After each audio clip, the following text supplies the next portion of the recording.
Hello বন্ধুরা, অনু village cooking চ্যানেলে আপনাদের অনেক অনেক স্বাগত জানাই। আজকে একটি রেসিপি নিয়ে চলে এসেছি। ঢ্যাঁড়সের নাম শুনেছেন। এই ঢ্যাঁড়সগুলোকে আপনাদেরকে ভেজে দেখা দেবো অন্যরকম প্রসেসে। আমি আগেও যদিবার দেখেছি, কিন্তু আজকে একটি অন্যরকম প্রসেসে আপনাদেরকে ঢ্যাঁড়স ভাজা করে আপনাদেরকে দেখাবো। তার জন্য আমি ঢ্যাঁড়সগুলোকে নিয়ে চলে এসেছি। 250 মতো ঢ্যাঁড়স, দেখতেই পাচ্ছেন। এই ঢ্যাঁড়সগুলোকে আমি ধুয়ে নেব এখন। যেহেতু পালি থেকে কাটছি, তার জন্য কোনো নেই। প্রথমে আমি ঢ্যাঁড়সগুলোকে ধুয়ে নিচ্ছি, কারণ ঢ্যাঁড়সগুলোকে ধুয়ে ভাজলে জল বেরোবে না আর বেশি নালা নালা ভাবও থাকবে না। রেসিপিটি প্রথম থেকে শেষ পর্যন্ত দেখতেই থাকুন, স্কিপ না করে দেখবেন। পুরো ভিডিওটা ভালো লাগলে লাইক কমেন্ট এবং শেয়ার করে সাবস্ক্রাইব করে দেবেন। আমি প্রথমে ঢ্যাঁড়সগুলোকে আমি ধুয়ে নিচ্ছি। বন্ধুরা দেখতেই পাচ্ছেন, এই একটি পাত্রের মধ্যে আমি জল নিয়ে নিচ্ছি। ঢ্যাঁড়সগুলোকে ধুয়ে নেব।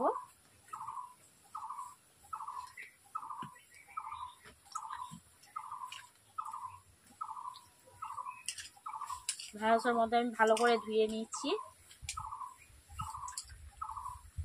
ঢ্যাঁড়সের গায়ে কাটা কাটা দাগ ভাব থাকে, ওগুলোকে ভালোভাবে ডলে ডলে আমি ধুয়ে নিচ্ছি। দেখতেই পাচ্ছেন বন্ধুরা, আমি ঢ্যাঁড়সগুলোকে ধুয়ে নিচ্ছি, এভাবে জল নিয়ে নিচ্ছি। এরপর আমি ঢ্যাঁড়সগুলোকে কেটে নিচ্ছি।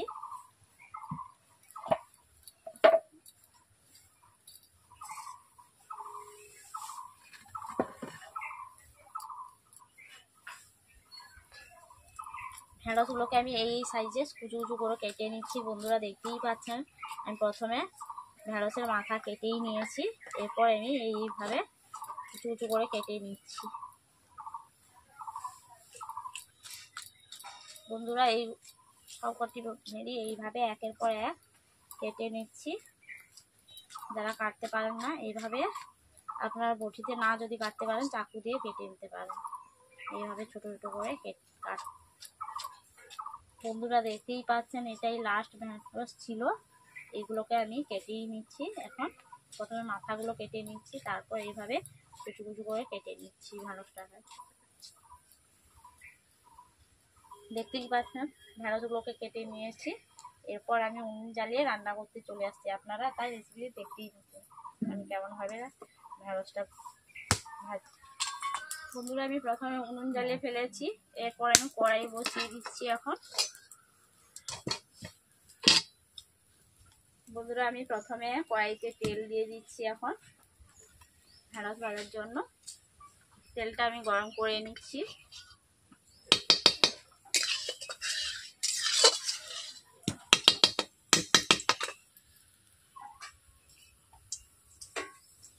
এরপর আমি গোটা জিরে দিয়ে দিয়েছি।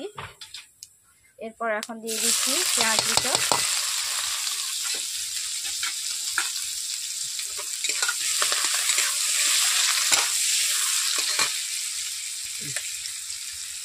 পেঁয়াজ কুচো দেওয়ার পর আমি কেটে রাখা ঢ্যাঁড়সগুলোকে দিয়ে দিচ্ছি।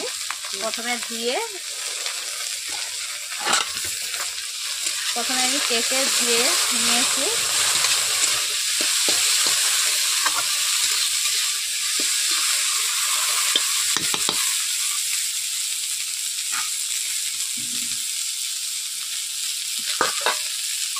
এরপর আমি স্বাদ মতো নুন দিয়ে দিচ্ছি। এখন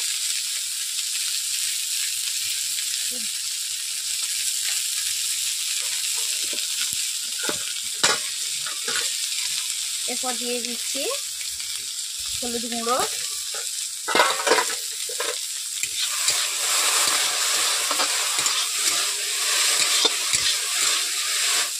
এরপর আমি ঢাকনা দিয়ে দিচ্ছি।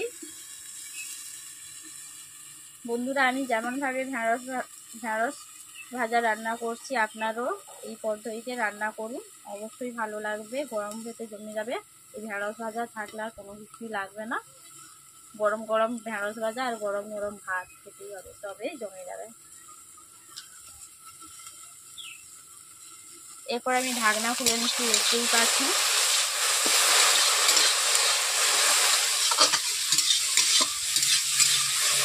ঠিক কম সময়ের মধ্যে অল্প খরচে এই ঢেঁড়স ভাজা রান্না করা যায়। এরপর একটা টমেটো আমি কেটেই রেখেছি, কুচি কুচি করে টমেটোগুলোকে কেটেই নিয়েছি, এই ঢেঁড়স ভাজার মধ্যে দিয়ে দিলাম।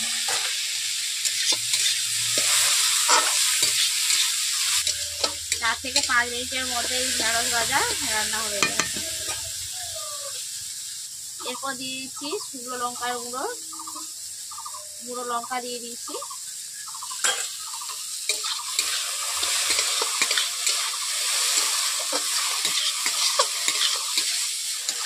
বন্ধুরা দেখতেই পাচ্ছেন আমার ঢেঁড়স ভাজা রান্না করা কমপ্লিট হয়ে গেছে। এর পর আমি এখন দিয়ে দিচ্ছি সবশেষে জিরে গুঁড়ো।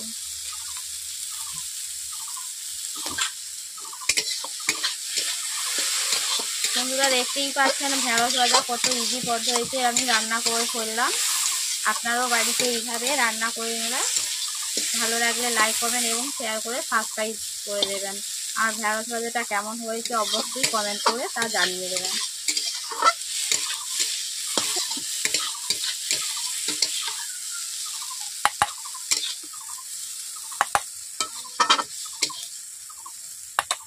এই ঢেঁড়স ভাজা খেতেও খুবই মজাদার লাগবে, টকটক লাগবে, একটু টমেটো যেহেতু দিয়েছি ভালোই লাগবে, গরম ভাতেই জমে যাবে এখন।